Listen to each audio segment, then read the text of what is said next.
1 फरवरी finance minister Nirmala Sitharaman ने देश का आम बजट पेश कर दिया है। फाइनेंस मिनिस्टर ने फाइनेंशियल ईयर 2023-2024 के लिए टोटल 45 लाख करोड़ रुपए का बजट बनाया है।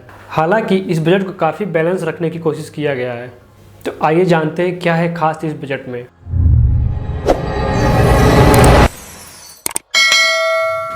ये बजट इसलिए भी बहुत खास है क्योंकि ये मोदी सरकार की दूसरे कार्यकाल की आखिरी पूर्ण बजट है। तो आइए जानते हैं एक एक करके कि इस बजट में महिलाओं के लिए, युवाओं के लिए, नौकरी पेशावर के लिए, किसानों के लिए क्या क्या ऐलान किया गया है। फाइनेंस मिनिस्टर निर्मला सीतारमण ने आम बजट में बहुत सारे ऐलान किए हैं, लेकिन जिस बात का सबको इंतजार रहता है, स्पेशली जो नौकरी पेशावर है, मतलब कि इनकम टैक्स में छूट मिलेगा कि नहीं मिलेगा, उसको लेके फाइनेंस मिनिस्टर ने एक मिडिल क्लास को बड़ी राहत दी है। इस बजट में सरकार ने सबसे ज़्यादा कृपा नई इनकम टैक्स रिज्यूम को बरसाया है। इसका मतलब फाइनेंशियल ईयर 2023-2024 में नई रिज्यूम में 5 स्लैब्स होंगी, जो कि पहले 6 हुआ करती थी। इसके साथ ही नई टैक्स रिज्यूम 87A के तहत मिल रहे रिबेट को 5 लाख से बढ़ा के 7 लाख कर दिया गया है। इसका मतलब ये कि अगर आप एनुअली 7 लाख रुपया कमा रहे हैं तो उस पर किसी भी तरह का आपको टैक्स नहीं लगेगा। ये तो हो गई बात नौकरी वालों की। अब बात करते हैं किसानों की कि इस बजट में किसानों के लिए क्या क्या खास सरकार ने ऐलान किए हैं। तो चलिए आगे बढ़ते हैं और जानते हैं एक एक करके। फाइनेंस मिनिस्टर निर्मला सीतारमण ने इस बार किसानों के लिए भी बहुत बड़े बड़े ऐलान किए हैं। किसानों को दिए जाने वाले कर्ज को इजाफा किया है, उसको बढ़ा के 20 लाख करोड़ रुपए कर दिया गया है। इसका ये मतलब हुआ कि सरकार 20 लाख करोड़ रुपए बैंक को मुहैया कराएगी और बैंक किसान को क्रेडिट कार्ड, बीज, खाद के मद में दिए जाने वाले कर्ज पीछे नहीं हटेगा।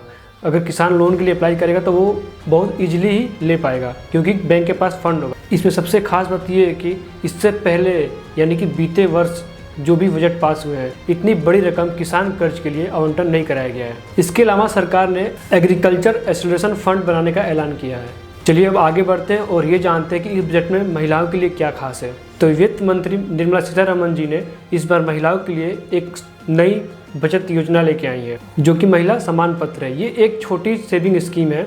इस स्कीम के तहत महिलाएं 2 लाख रुपए तक इन्वेस्ट कर पाएंगी और उस पर मिलने वाला जो इंटरेस्ट रेट है वो 7.5 है। अब जानते हैं सीनियर सिटीजन के लिए क्या है खास। सीनियर सिटीजन के लिए सेविंग स्कीम सीमा को बढ़ा के 15 लाख से 30 लाख कर दिया गया है और साथ ही जॉइंट अकाउंट के लिए मंथली इनकम स्कीम को बढ़ा के 2 गुना कर दिया गया है। इसे बढ़ा के 9 लाख रुपए और 15 लाख रुपए कर दिया गया है। इस बार के बजट में सबसे ज्यादा ध्यान पीएम आवास योजना ने खींचा। तो चलिए जानते हैं कि इसमें क्या है खास। इस बार वित्त मंत्री निर्मला सीतारमण ने जो फंड रिलीज किए हैं पीएम आवास योजना के लिए वो है 79,000 करोड़ रुपए। हालांकि पिछले बजट में ये 48,000 करोड़ रुपए था। ये तो हो गई मिडिल क्लास की बात। अब हम बात करेंगे देश की इकोनॉमी और देश की आर्थिक हालत पे कि सरकार ने ऐसे कौन से बड़े बड़े ऐलान किए। वित्त मंत्री ने सरकार को इकोनॉमी को रफ्तार देने के लिए मत में 10 लाख करोड़ रुपए का फंड रिलीज किया है। हालांकि इसके पहले ये फंड 7.5 लाख करोड़ रुपए का था। इस बार फाइनेंस मिनिस्टर ने रेलवे को 2.40 लाख रुपए का फंड रिलीज किया है। अब at the last but not the least बात करते हैं शिक्षा की। वित्त मंत्री ने शिक्षा के लिए क्या क्या ऐलान किए। वित्त मंत्री ने कहा कि मेडिकल एजुकेशन को बड़ा करने के लिए देश में 197 नए मेडिकल कॉलेज खोले जाएंगे। साथ ही देश भर में युवाओं के लिए नेशनल डिजिटल लाइब्रेरी खोले जाएंगे।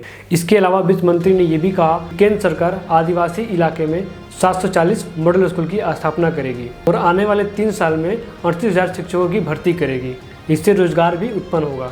आई होप कि आपको इस वीडियो के थ्रू आपको बजट के बारे में काफ़ी कुछ समझ में आ गया होगा। अगर आपको वीडियो इन्फॉर्मेटिव लगी हो तो वीडियो को लाइक करें, शेयर करें और चैनल पर अगर नए हो तो चैनल को सब्सक्राइब करें। तब तक के लिए मिलते हैं आपको।